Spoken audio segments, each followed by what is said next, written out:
vamos falar sobre alvo na mira. O que será que Deus quer falar conosco hoje a partir do Salmo 73? Diz assim a palavra do Senhor: de fato, Deus é bom para com Israel, para com os de coração limpo. Quanto a mim, porém, quase me resvalaram os pés. Pouco faltou para que se desviasse os meus passos, pois eu invejava os arrogantes ao ver a prosperidade dos maus. Para eles não há preocupações, o seu corpo é forte e sadio. Não partilham das canseiras dos mortais, nem são afligidos como os outros. Por isso, a soberba os cinge como um colar, e a violência os envolve como um manto. Os olhos saltam-lhes de tanta gordura, do coração deles brotam fantasias. Zombam e falam com maldade, falam da opressão com arrogância. Abrem a boca para falar contra os céus, e a língua deles percorre a terra. Por isso, o seu povo se volta para eles, e os tem por fonte da qual bebe com avidez. Eles dizem: como Deus ficará sabendo? Por acaso o Altíssimo tem algum conhecimento? Eis que estes são os ímpios, e sempre tranquilos, aumentam as suas riquezas. Com certeza foi inútil conservar puro o meu coração e lavar as minhas mãos na inocência. Pois o dia inteiro sou afligido e a cada manhã sou castigado. Se eu tivesse pensado em falar tais palavras, já aí teria traído a geração de teus filhos, ó Deus. Em só refletir para compreender isso, achei que a tarefa era pesada demais para mim. Até que entrei no santuário de Deus e descobri qual seria o fim deles. Tu certamente os pões em lugares escorregadios e os fazes cair na destruição. Como são destruídos num instante, são totalmente aniquilados de terror. Como acontece com um sonho, quando alguém acorda, assim, ó Senhor, ao despertares, desprezarás a imagem deles. Quando o meu coração estava cheio de amargura e o meu íntimo se comoveu, eu estava embrutecido e sem entendimento. Era como um animal diante de ti. No entanto, estou sempre contigo. Tu me seguras pela minha mão direita. Tu me guias com teu conselho e depois me recebes na glória. Quem tenho eu no céu além de ti? E quem poderia eu querer na terra além de ti? Ainda que a minha carne e o meu coração desfaleçam, Deus é a fortaleza do meu coração e a minha herança para sempre. Os que se afastam de ti certamente perecerão. Tu destrói todos os que são infiéis para contigo. Quanto a mim, bom é estar perto de Deus. Faço do Senhor Deus o meu refúgio para proclamar todas as suas obras. Amém. Pai, obrigado pela porção da tua palavra. Obrigado por esta manhã de renovo, de graça. Obrigado pela doce presença do teu Espírito neste lugar. Continua ministrando aos nossos corações. Por Cristo Jesus, o teu Filho. Amém. Glória a Deus. Louvado seja o nome do Senhor Jesus. Alvo na mira. Irmãos, a essência do pecado é o deslocamento de uma vida centrada em Deus. O pecado nos desvirtua, nos tira do alvo, nos tira da direção certa.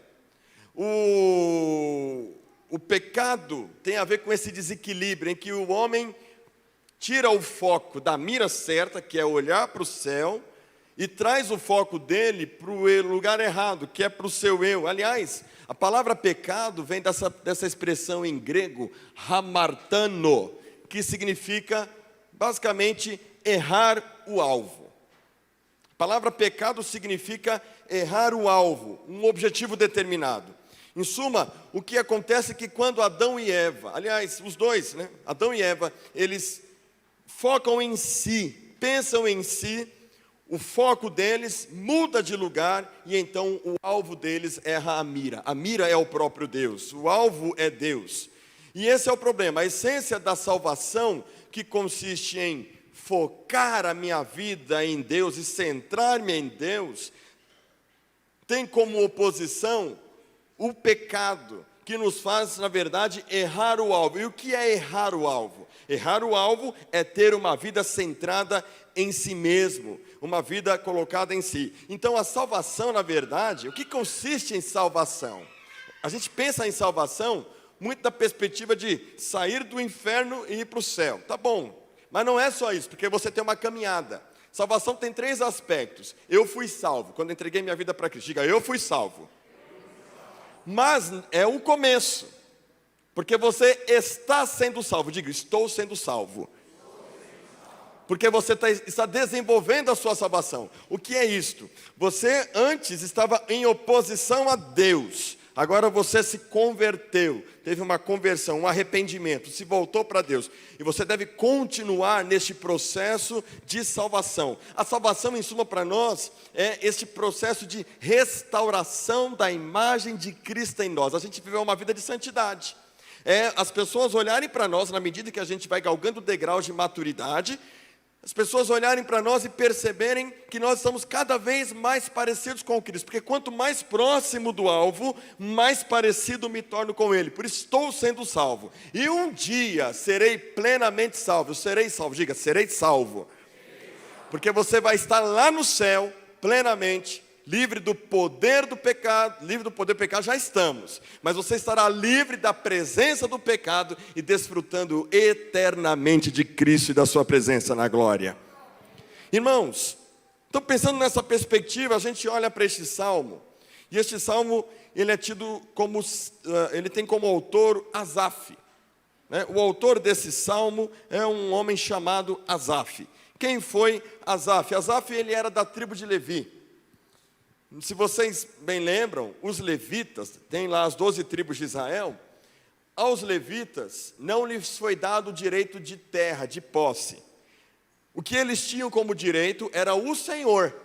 Portanto, os levitas tinham como responsabilidade cuidar do templo, cuidar das coisas do Senhor. Eles cuidavam dos louvores, cuidavam do serviço do templo. Eles tinham essa responsabilidade e quem era o alvo deles, a posse deles, a herança deles, era o Senhor. E Asaf, ele era contemporâneo do rei Davi. E o rei Davi coloca Asaf como líder do ministério de louvor, vamos dizer assim. Ele é o líder do ministério de louvor. Asaf, ele é o líder dos levitas. Ele liderava toda a parte de adoração do povo de Deus nos tempos de Davi. E é interessante a gente ver um salmo de Asaf, em que ele mostra tamanha vulnerabilidade. Porque esse homem, que tinha Deus como herança, que estava numa posição privilegiada entre os levitas, que servia do lado do rei Davi, diz o texto que ele, aqui como uma confissão, ele, embora tenha Deus, por algum instante, por algum momento da sua caminhada, Asaf se perde um pouco. O homem que tinha posição privilegiada no templo, o homem que era amigo do rei Davi, o líder da adoração, tem um momento de fraqueza. Tem um momento de questionamento, tem um momento de fragilidade. Ele deixa de ter uma vida centrada em Deus para errar a mira e começar a observar o que está acontecendo à sua volta. Irmãos, em busca de um destino, a gente precisa ter uma bússola certa. Uma pessoa que está caminhando para algum lugar, que está no meio do mato, ela precisa ter uma bússola para saber o que é norte, sul, leste, oeste. E quando a gente fala de ter um destino bem definido, uma direção divina, a nossa bússola é Deus. Mas quando Asaf, ele perde esse objetivo de olhar para a bússola correta, olhar para Deus, ele começa a olhar para a sua volta, Asaf então se coloca em lugares escorregadios. Essa experiência de Asaf, irmãos, distingue bem o perigo que é ou viver uma vida centrada em Deus, ou você não viver uma vida centrada em Deus. A gente está assistindo uma guerra violenta. Já é o 10º dia de guerra, Ucrânia e Rússia. Mas a gente não precisa ir lá para a guerra, não. A gente pode chegar aqui. A gente vai aqui na Avenida dos Bandeirantes. Muita gente morando na rua. A gente vai na região norte do país. Muitos venezuelanos atravessando a fronteira. Muitos refugiados venezuelanos, refugiados ucranianos entrando na Polônia, na Romênia, na Moldávia. Muita gente sofrendo. Não precisa ir muito longe, não. Vamos para dentro da nossa casa. A inflação está corroendo o nosso salário. Carne agora é artigo de luxo.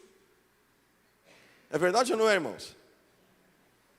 Você come um ovinho, come um porquinho, não? Uma linguicinha, até a salsicha você está comendo. Não é verdade? Você passa lá no açougue, você olha e fala assim, né? Como dizia minha avó, quem for fiel no ovo, sobre a carne o Senhor colocará um dia. Minha avó falava isso. Ser fiel no ovo e sobre a carne te colocarei. E aí a gente começa a entrar em umas crises assim, existenciais. A gente vê aí os políticos, permita-me fazer essa crítica. Eles aprovam aí um auxílio, uma bolsa-campanha de 5 bilhões de reais. E muita gente passando fome no nosso país, muita desgraça, muita miséria. A gente começa a ficar indignado. E de alguma forma, a gente começa a fazer alguns questionamentos. Por que que o ímpio prospera? E por que que o justo é castigado? A gente não faz esse tipo de questionamento? Por que que as pessoas que fazem mal não recebem imediatamente o castigo de Deus? Por que que Deus não pesa a mão sobre os maus de cara? E aqueles que fazem o bem não recebem a recompensa merecida de cara? Porque pessoas boas recebem o mal e as pessoas más recebem o bem. Esse é o questionamento que vem no nosso coração. Quando a gente olha para o que a gente está vivendo, a gente olha para o que está acontecendo no mundo. Por que que pessoas cheias do Espírito Santo, como João Batista, são degolados por homens maléficos, malvados como Herodes? Um homem de Deus tem a sua cabeça na bandeja e um homem mau está sentado no trono. Essa é a pergunta que a gente faz. Por que que o crente que é fiel a Deus é acometido de enfermidades inexplicáveis e o ímpio goza de saúde? São perguntas, irmãos, que com certeza em algum momento você já fez, que em algum momento a gente visita, que a gente começa a se colocar, como diz o salmista, em lugares escorregadios. Jó é o cara que também passou por esse tipo de questionamento. Ele diz assim, ele fala, né, Jó desabafando, não estou eu me queixando de vocês, dizendo para os amigos dele, mas de Deus. Então, eu não queria, ele diz, eu não queria estar perturbado, porque os ímpios se dão bem, vivem tanto e são tão ricos. Eles podem ver os seus filhos bem-sucedidos, desfrutam da alegria de estar com seus netos, o lar deles está em paz e eles não sentem medo, nunca experimentam a vara da disciplina de Deus. O seu gado berra com vigor, multiplicam-se a todo vapor, eles deixam os filhos brincarem do lado de fora, as crianças pulam e correm soltas, felizes da vida, tocam música com violinos e flautas, festejam, cantam e dançam sem parar, desfrutam uma vida boa e longa e morrem sem dor durante o sono. Dizem, Deus, deixe-nos em paz, não queremos saber dos teus planos. Jó entra nessa crise, de comparação. Irmãos, Asaf mostra para nós, esse texto mostra para nós, o Salmo 73, a experiência de Jó, que nós somos humanos, mostra que a gente é de carne e osso como eles também. De repente você está assim, pastor, eu sou levita há tantos anos na casa do Senhor e me vem essa enfermidade. Pastor, eu sou temente a Deus há tantos anos, nunca vou esquecer, sempre vou mencionar, da mãe do pastor Fábio Elton, a Regina. Quem lembra da Regina, levanta a mão aqui. Muita gente lembra dela, uma missionária, uma mulher de Deus, foi missionária no Paraguai, viveu uma vida sofrida, foi plantar uma igreja em Lusiana, em Goiás, uma vida muito privada, muito limitada, de muitas privações, e um dia aquela mulher é acometida de um tumor no cérebro, e eu me lembro dela entrando aqui, os irmãos trazendo ela de cadeira de roda, e ela louvando a Deus, cantando Cassiane, louvando a Deus aqui, toda debilitada. Eu tive o privilégio de dar a última ceia da vida dela, no Hospital Alvorada, ali no parque, na região do Ibirapuera. A gente foi levar a ceia para ela, o Fábio Elton, nós fomos juntos, e eu dei a ceia para ela, e ela, com muita dificuldade na época, falou, Deus falou, está falado. Nunca vi a Regina reclamar uma vez sequer, nunca vi a Regina questionar, e o Fábio também não se lembra de nenhum momento que a mãe dele questionou a Deus. Ela morreu com 45 anos de idade. E aí, irmãos, Asaf, ele quase caiu, um homem justo, um homem sincero, um homem temente a Deus, quase perde a fé e quase quebra o seu relacionamento com Deus, entrando numa ladeira de catástrofe espiritual. Asaf faz comparações terríveis Comparações terríveis aqui. O problema das comparações, como ele diz mesmo aqui, no versículo 2, quanto a mim, porém, quase me resvalaram os pés, pouco faltou para que se desviassem os meus passos, porque eu invejava os arrogantes. O problema da inveja não é que você simplesmente vai ter a inveja de uma pessoa porque ela não quer, ela quer o que você tem. O problema do invejoso é esse, ele quer ter o que você tem. E eu quero pensar com você nesta manhã, quando a gente erra a mira e quando a gente acerta a mira. Quando a nossa vida está centrada em Deus e quando a nossa vida não está centrada em Deus. Em primeiro lugar, vamos começar pelo ruim. Quando a gente erra a mira. Quando a gente erra a mira, quando Deus não é o centro, a gente erra a mira. Eu vejo os jovens, por exemplo. Os jovens estão aí, tem muitos jovens na igreja, começaram a trabalhar agora. E aí a gente vê o sucesso desses caras, né? Esses caras de Instagram, os caras bombando, é carro, é dinheiro, é fama, é não sei o quê, né? Sucesso ministerial, sucesso financeiro, multidões e tal. E a gente começa a entrar nessa vibe das comparações. Os homens já maduros, já estão velhos, né? Você está aí chegando aos 60, 50, 60, 70. Você fala, poxa vida, olha a minha velhice como está, olha a velhice daquele cara. Aquele cara nunca foi fiel, é um ateu. E eu passei minha vida inteira na igreja, agora olha como é que está a minha velhice. Quando Deus não é o centro, irmãos, a gente erra a mira. Uma vida centrada no eu se manifesta em dois polos. Ou a gente vai ter muito orgulho de tudo que a gente conquistou e pôr o coração nas posses, nas coisas. Ou a gente vai entrar nessa terrível escravidão das comparações, das realizações não conquistadas, das frustrações, da inveja. O invejoso, ele não quer um carro igual ao seu, ele quer o seu carro. Esse é o problema da inveja, né? Ele não quer um cargo igual ao seu, ele quer o seu cargo. Asaf, ele quase cai, como ele diz no versículo 2, meus pés resvalaram, quer dizer, eu quase caí, por quê? Primeiro, porque ele vê a prosperidade do ímpio sem considerar o caráter espiritual de quem as conquistou. Diz aqui o versículos 2 a 9, toda essa comparação que ele fala aqui, a soberba cinge eles como um colar, no versículo 6, versículo 5, eles não partilham da canseira dos mortais, no versículo 8, eles zombam e falam com maldade, no versículo 9, eles abrem a boca para falar contra os céus, e a língua deles percorre toda a terra, eles não querem saber de Deus, eles estão vivendo uma vida sem sentido.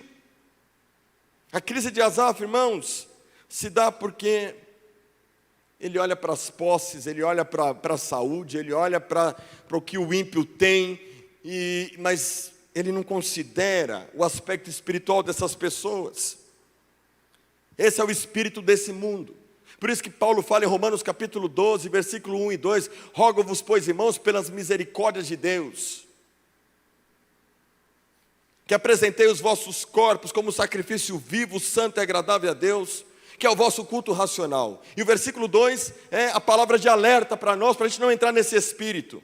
E não vos conformeis com este século, uma outra versão, e não tomem a forma deste mundo. Quer dizer, não pensem segundo os princípios, os valores deste mundo. Não vos conformeis com este século, mas transformai-vos pela renovação da vossa mente, para que experimenteis qual seja a boa, agradável e perfeita vontade de Deus. Então, se a gente entrar na vibe desse mundo, a verdade é que hoje a igreja tem sido assolada por essa mentalidade mundana. A gente tem transformado a fé em trampolim para conquistar as coisas dessa vida. Não há equilíbrio, ou estamos muito no extremo da supervalorização da pobreza, como a Lídia falou ontem, ou estamos no outro extremo da supervalorização do dinheiro, mas tem um meio termo aqui. Existe um caminho sadio, que consiste em que Deus é o centro, a motivação e o propósito de tudo, independente, se Ele dá é glória, se Ele não dá é glória, o fato é que Ele é o centro. Mas Asaf está numa situação complicada. Ele se deleita nos bens materiais do ímpio. Ele olha para o carro do cara, ele olha para o dinheiro do cara, e ele tem inveja. Ele entra numa vibe de justiça própria, ele entra numa vibe de questionamentos. né? Ele está numa situação complicada, irmãos. Ele mesmo descreve essas pessoas como arrogantes e perversas, ele sabe que são. Diz Isaías 11:3 o seguinte: deleitar-se-á no temor do Senhor, não julgará segundo a vista dos seus olhos, nem repreenderá segundo o ouvido dos seus ouvidos. A bem da verdade, irmãos, é que toda vez que a gente fizer comparações com as pessoas sem considerar como Deus as vê, a gente vai se colocar em lugares escorregadios. Deus não está sendo considerado por Asaf. E de repente você também olha para si, olha para o que está acontecendo à sua volta, e você está falando assim: peraí, eu sou filho de Deus, e por que Deus está permitindo tudo isso à minha volta? Mas você não está considerando o caráter das pessoas, que é onde está postos os olhos de Deus. Essas pessoas podem estar prosperando, mas como é que Deus vê? No versículo 6, Asaf diz: são pessoas soberbas.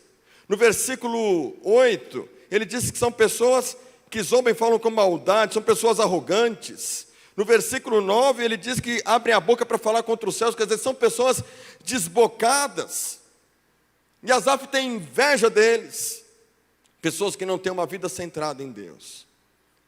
Se você não considerar o caráter espiritual das pessoas, no olhar com os olhos de Deus, você vai se colocar em lugares escorregadios. Outra coisa que a gente vê aqui, por que Asaf quase cai? Porque ele contrasta a prosperidade do ímpio com as suas próprias dificuldades. Asaf compara o ímpio e diz: os ímpios estão com tudo, eles alcançam o sucesso e a riqueza. Em contrapartida, ele está igual aquele cara, aquele desenho, não sei se vocês lembram daquele, eu não lembro agora, é o Catatal? Ó vida, ó céus, é o Catatal? Hiena Hard, a Hiena Hard, né? É do Catatal, não é? Não, já estou trocando tudo aqui. A Hiena Hard, ó vida, ó céus, eu vivo um vendaval de má sorte. Não quero nem acordar, porque eu tenho medo de o céu estar nublado e chover só na minha cabeça. Foi isso. É um tapa na cara toda vez que eu saio na porta. E aí você começa a olhar para as próprias dificuldades. Eu sei que não é fácil, né, irmãos? Imagina, para quem não tem carro, né, salariado, vai trabalhar todo dia. Aí você chega lá, na Cursino, aí vai pegar o busão, Parque Dom Pedro, né, Marinalva? Marinalva tem falado do Jardim Celeste. Ô, pastor, esse Jardim Celeste, pastor. Você entra lá no Jardim Celeste, tem nada de celestial, né? É o Jardim Infernal. E aí, aquele busão, agora não está mais quente, né? Já está mais fresquinho. Graças a Deus hoje tem ar-condicionado, mas antigamente tinha ar-condicionado, né, Marinalva? E agora está uma benção, né? Mas mesmo assim, quando pega lotado é aquela comunhão, né? Aí você vai... Tem dia que a gente acorda, olha para a nossa casa e fala: meu, que casa? Você começa a pensar na casa do outro que está prosperando. Você fala: peraí, pago as minhas contas direitinho, mas eu só me lasco. Pago as minhas contas direitinho, mas só me prejudico. Asaf, irmãos, tem uma perspectiva meramente humana da vida. Ele inveja o ímpio, ele fala: eles não têm preocupações, o seu corpo é forte e sadio, não partilham das canseiras dos mortais, não são afligidos. Quer dizer, ele olha para os maus, para os ímpios e pensa assim: não são gente, são quase outros tipos de ser, porque os mortais, não, a gente se lasca. A verdade, irmãos, é que se a gente fizer comparações das nossas dificuldades com a prosperidade do ímpio, a gente vai se colocar em lugar escorregadio. Por que Asaf quase cai, irmãos? Porque em contraste com a prosperidade do ímpio, isso aqui que é o mais perigoso, ele considera a fidelidade inútil. Olha o que diz o versículo 13: com certeza, depois ele descrever tudo aquilo, no versículo 13 ele vai dizer: com certeza foi inútil conservar puro o meu coração e lavar as minhas mãos na inocência. O que me adianta ser ministro de louvor? O que me adianta conduzir adoração no templo? O que me adianta estar aqui, se a minha herança, a minha posse é só a casa de Deus, eu não posso ter mais nada, eu só tenho isso aqui. Olha, eu estou cansado dessa vida, eu estou cansado, eu jejuo, eu oro, eu dou o dízimo, eu sou um crente fiel, o pastor me chama para fazer a vigília, eu estou na vigília, o pastor me chama para fazer os cursos, eu estou nos cursos, o pastor chama a gente para fazer... Olha, eu não aguento mais essa vida de crente, porque olha só, o que está me adiantando ser crente? O que está me adiantando ir para a igreja? O que está me adiantando servir a Deus? O que me adianta me guardar do pecado, me guardar em santidade? O cara lá está traindo a mulher dele no trabalho lá, e o cara, tudo que ele, olha lá, ele ganha bônus, ele ganha promoção, ele é um safado sem vergonha, e eu sou um servo de Deus, faço tudo certo, não levo nenhum clipe da empresa para minha casa, e só desgraça na minha vida. Está aqui, irmãos, Asaf, considerando que é inútil ser fiel a Deus, considerando que é inútil ser temente a Deus. Asaf está numa crise tremenda. Quando a gente começa a fazer juízo de valor daquilo que é eterno com aquilo que é passageiro, a gente se coloca em lugares escorregadios. Ele não está tendo noção das coisas espirituais, das coisas celestiais, do seu caráter, dos seus princípios morais, coisas que são eternas, que refletem a própria essência de Deus, com essas coisas passageiras, banhadas muitas vezes de motivações erradas e pecado. Ele servia a Deus para se dar bem. Ele não servia a Deus com desejo de ter um relacionamento sincero com Ele. Ele não tinha uma vida centrada em Deus. Mas ele vai ter agora um momento de crise. E agora, o que eu faço? Vou viver com Deus ou eu vou viver no pecado? Porque não dá para juntar as duas coisas. Luz e trevas não combinam. Pô, pastor, estou esperando jovens, estou esperando para Deus me arrumar a minha costela, a minha Raquel. Tem um monte de menina aí, pastor, dando em cima de mim, as Dalila. E eu me guardo, pastor, estou virgem aqui, estou aqui me consagrando, o que me adianta essa vida, pastor? E se eu morrer? Esquenta não, meu filho, lá no céu tem um coral dos virgens, você vai ficar num lugar privilegiado.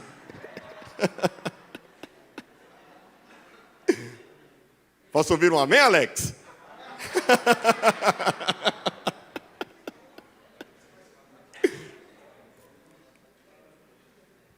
Sabe, irmãos, com 18 anos, eu tive uma crise. Minha mãe lembra bem. Eu tive essa crise de Asaf com 18 anos. Não ficava com as meninas na escola. Às vezes as meninas queriam ficar comigo, eu sou crente. E as meninas, você é bicha. Não, eu sou crente. E a vida difícil, ia para a escola, o tênis furado. E eu falava, aí com 18 anos, eu não... Falei, meu Deus, mas que vida difícil é essa? Eu vivia enfurnado na igreja, era de segunda a segunda aqui. Pegava a chave na irmã Terezinha, me enfiava aqui na igreja. E aí teve um dia com 18 anos que eu falei, o que está me adiantando essa vida de crente? Me guardo, sou virgem, as meninas na escola estão até me xingando. O que me adianta essa vida de consagração a Deus? Os caras lá tudo catando as menininhas lá. Os caras lá tudo fazendo o que querem, eu aqui. Falei para minha mãe, eu não quero mais essa vida não. Olha, minha mãe orou, viu? E com 18 anos passou um vento na minha cabeça, um vendaval. Aí eu pensava assim, bom, a partir de domingo que vem eu não vou mais para a igreja. Não vou mais. Aí eu pensava, agora eu vou para o mundo. Aí eu pensava, mas como é que é no mundo, será? Aí eu ficava pensando, eu vou para o mundo. Mas aí o que eu vou fazer agora? Eu vou para as baladas, não gosto de barulho. Vou ficar com as meninas, mas e se eu me apaixonar por ela? Sabe, uma confusão na minha cabeça, porque cresci na igreja a vida inteira, e depois, imagina, você cresce na igreja a vida inteira, e de repente você vai para o mundo. Não sei. Graças a Deus, Deus me guardou, não experimentei. Graças a Deus. Mas Asaf, irmãos, está nessa crise. E agora? O que eu faço, Deus? O que eu vou fazer? Aí o versículo 17, versículo 15, ele começa a refletir, aliás. Se eu tivesse pensado em falar tais palavras, não quero mais saber de Deus, estou fora. Mas ele dizendo assim, parafraseando ele, Jair teria traído a geração de teus filhos, ó Deus. E ele começa a cair em si. Em só refletir para compreender isso, achei que a tarefa era pesada demais para mim. Aí o versículo 17, irmãos, é a virada de Asaf. Vamos ler todos juntos? 1, 2, 3.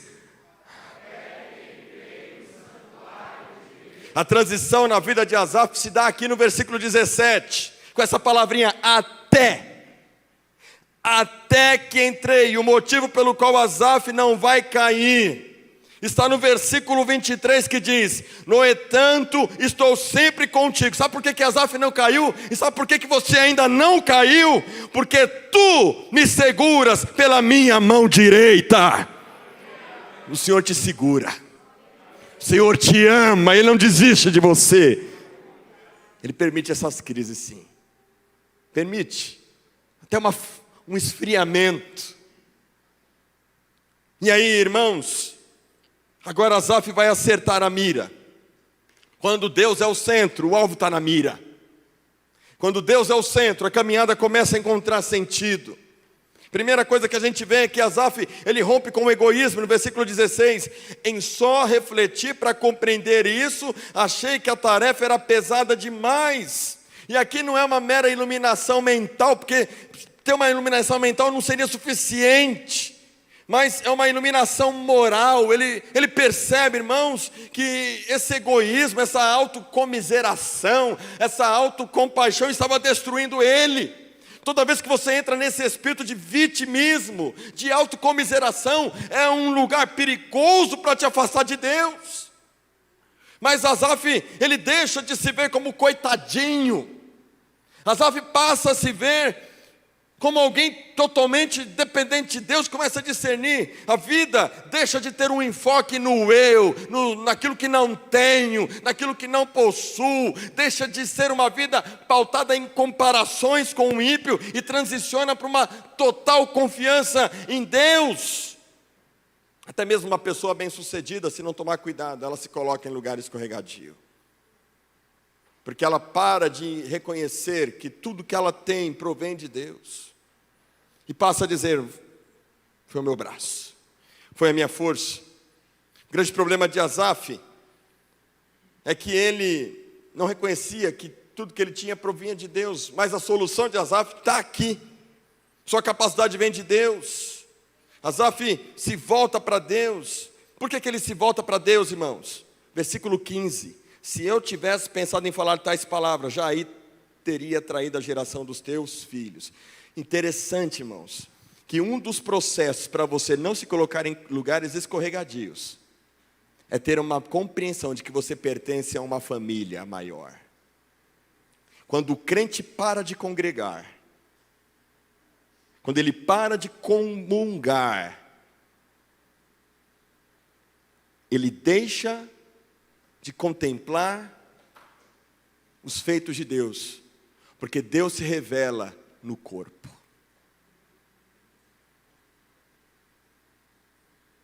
Quando você entender a palavra? Pode reparar, se você deixa de congregar 1 mês, 2, 3 semanas, você vai levando, 4 semanas, 8 semanas, chega uma hora que você começa a pensar: não preciso ir para a igreja, assisto a live depois.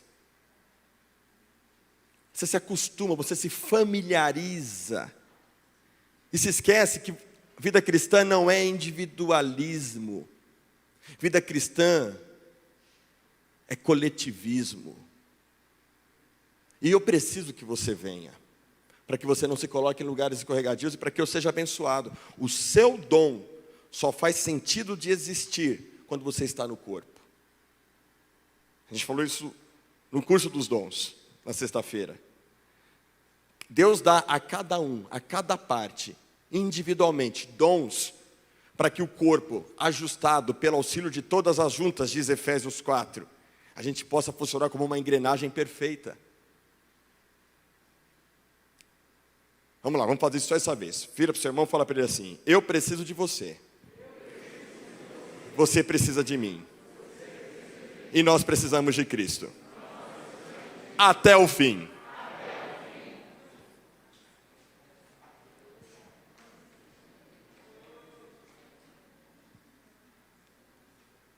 Congregar é uma forma de romper com o egoísmo, de deixar de ser um crente individualista.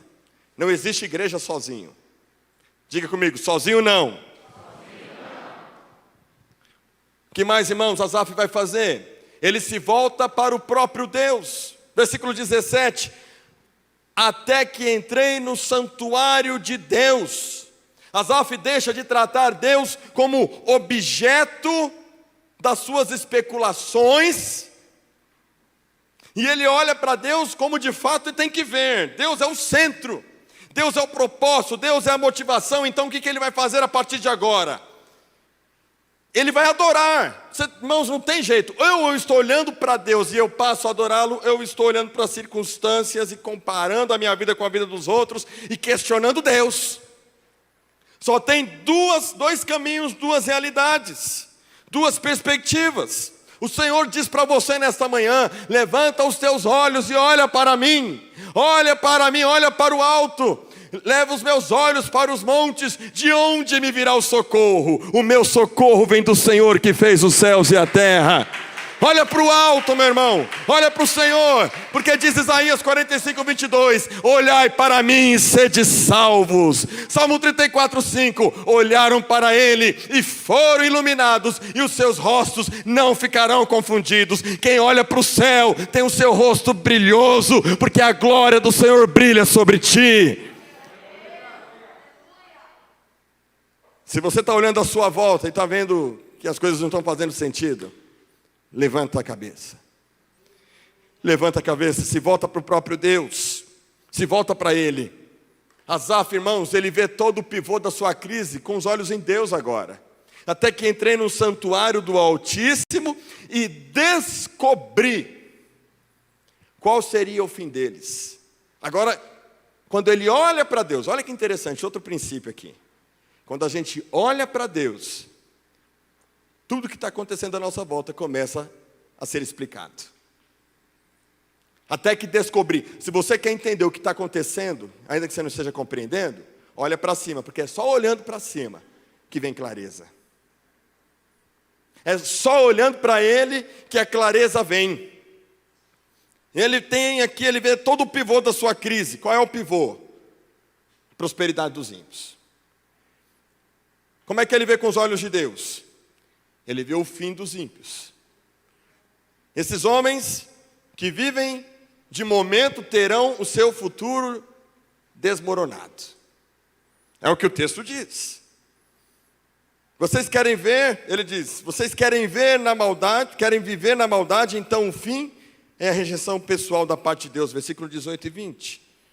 Asaf, irmãos, busca conhecer na perspectiva de Deus em todas as circunstâncias. É pura graça de Deus na vida de Asaf. E aí, qual é o próximo passo, irmãos? Porque olhar para cima e reconhecer que tem problema não é o suficiente. Ele apresenta genuínas evidências de arrependimento. Tem que confessar.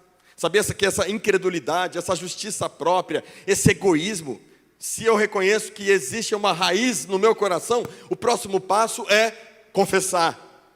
Diz o versículo 21 e 22, quando o meu coração estava cheio de amargura e o meu íntimo se comoveu, eu estava embrutecido e sem entendimento, era como um animal diante de ti. Em outras palavras, eu estava sendo irracional. Então, reconhecer, se arrepender, e a evidência do arrependimento é a confissão. É reconhecer e falar, eu estava assim. Esse era o meu erro, esse era o mal que estava em mim. Ele estava sufocado, triste, consumido pela inveja. Veja, irmãos, como que o diabo ele é sutil, ele é enganador. Ele faz com que Eva, por exemplo, olhe para o paraíso e fale assim, isso aqui não é suficiente. Eva, come aqui o fruto, porque você vai ser igual a Deus. Você está aqui embasbacada com esse paraíso, seja como Deus. E é isso que o diabo quer fazer, irmãos. Ele quer tornar aquilo que é puro, santo, justo, verdadeiro, como algo sem valor. Ele fala assim: não vale a pena ser crente não, meu filho. Não vale a pena você pagar o seu imposto de renda em dia, não. Faz o seguinte, só nega o imposto uma vez. Você precisa desse dinheiro. Faz isso. Sonega lá a sua contribuição social. Sonega lá o seu piso, o seu COFINS. Sonega lá o caminho da santidade. Não tem problema. Se satisfaça um pouco. Vai lá. Não vá ver pornografia explícita não. Vai para o Pornsoft. Se satisfaça lá um pouquinho. Não tem nenhum problema não. Não tem problema você dar uma bitoquinha lá fora não, na mina. Não tem problema não você fazer uma mentirinha. Não tem problema não você viver uma vida, sabe? Vamos dar um jeitinho aqui. É isso que o diabo faz, irmãos. Ele distorce a nossa visão. Ele faz a gente ver o que é eterno, essencial, poderoso, moral, como algo muito sem valor diante dos valores, do modo de pensar deste mundo. Então Asaf se arrepende de sua ingratidão. Asaf se arrepende das suas grotescas comparações em vista do que Deus tem para ele. Ele fala: não, fica na mágoa mesmo, não perdoa não. Igreja é lugar de gente hipócrita. Aí ele começa a criar justificativas na sua cabeça. Você vai abraçando as mentiras. Não, perdoar para quê? Por que eu vou perdoar o Isaías? Estou cansado de sofrer, a igreja é lugar de gente hipócrita. A gente começa a fazer comparações da igreja com o mundo. A gente pensa que as pessoas do mundo são pessoas justas, né? Não, a amizade verdadeira é no mundão. Meus amigos, minhas amigas, tá bom, vai lá. Aí na hora que você chegar na depressão, que você chegar no fundo do poço, que você estiver até mesmo sem dinheiro, e você precisar das suas amigas para te dar um conselho, sabe de quem é que você vai lembrar? Pastor Rodrigo, posso marcar com o senhor? Preciso conversar com o senhor. Mas muitas vezes a gente tem que chegar no fundo do poço para chegar a essa conclusão. Asaf não precisou chegar até esse ponto. Mas o filho pródigo precisou comer das bolotas para chegar a essa conclusão. Diga para o seu irmão: perdoe. O perdão gera rancor. O rancor traz maldade. Hoje é dia de ceia. E sabe por que a gente toma ceia? Porque a gente foi muito perdoado. Se você toma ceia magoado com pessoas, você está tomando para a sua própria condenação. Ah, pastor, mas tem a graça. A graça não nos deixa no mesmo lugar em que ela nos encontra. A graça nos tira do lugar de rancor e nos coloca no lugar de vida. Amém, irmãos? Porque se você tomar a ceia dessa forma, o problema do pecado e do rancor é que a gente não vê o resultado imediato. Mas a longo prazo, sabe qual é o grande mal da mágoa? É que ela endurece o coração.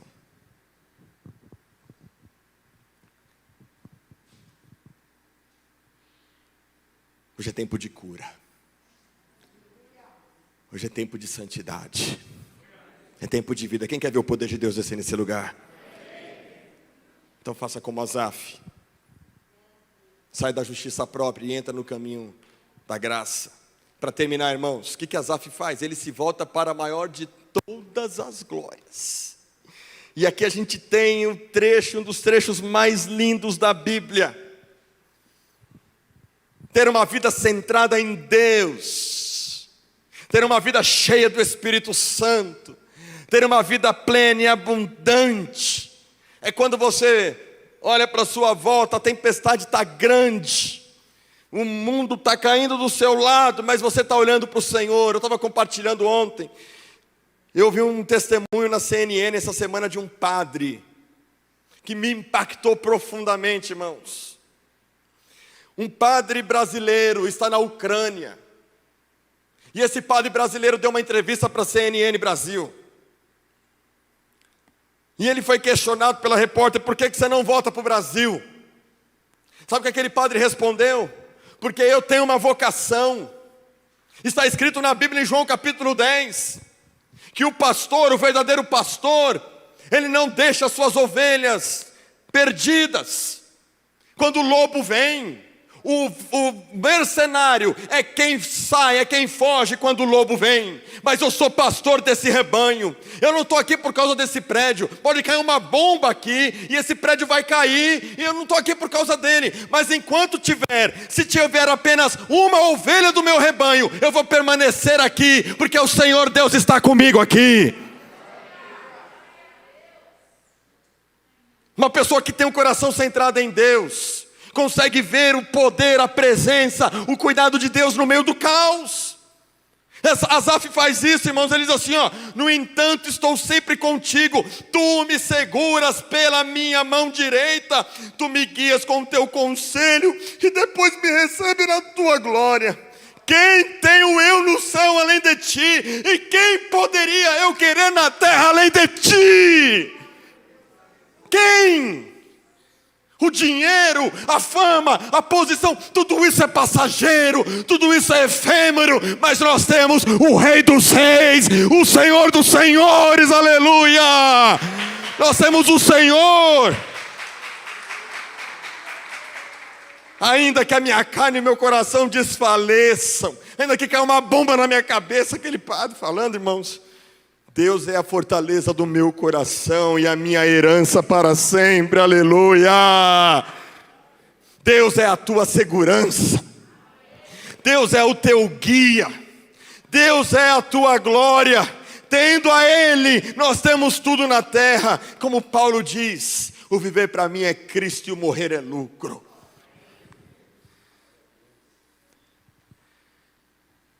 O Senhor hoje quer renovar a tua paixão, renovar o teu primeiro amor. Às vezes vem as provas, decepção com pessoas, frustração, uma crise financeira, a perda de uma saúde. Era justamente nesse momento que Deus queria que você subisse de nível. Aí você retrocedeu e se esfriou de novo.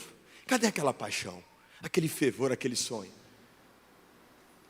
Quando foi a hora de você provar que Ele era a tua segurança, o teu guia, a tua glória, você deu para trás. Mas hoje, as misericórdias do Senhor se renovam mais uma vez. Ele fala: eu posso fazer de novo na sua vida, posso te dar mais uma chance, posso trabalhar no seu coração mais uma vez, posso te ajudar a confessar pecado, a perdoar pessoas, a ser perdoado. Não fique no lugar de Asaf, antes dele ter entrado no templo. Hoje, o Senhor te chama a entrar no templo e contemplar a glória dEle.